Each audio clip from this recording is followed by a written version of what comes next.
సంతోషంగా తీసుకెళ్లి అక్కడ సుదర్శన చక్రం పెట్టుకున్నాడు.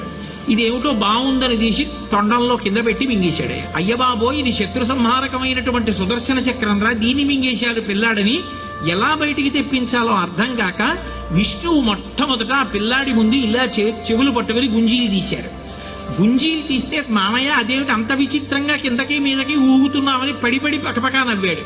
ఆ నవ్వడంలో పొలమారి లోపల ఉన్న సుదర్శన చక్రాన్ని పైకి కక్కాడు.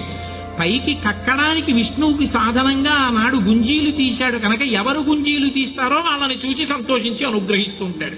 ఇప్పటికీ మీరు పాండిచేరి వెడితే పాండిచేరి రోడ్డు అంతా కూడా గుంజీలు తీస్తూనే కనపడతారు మీకు. విఘ్నేశ్వరుడి యొక్క పూజ అంత తేలిక.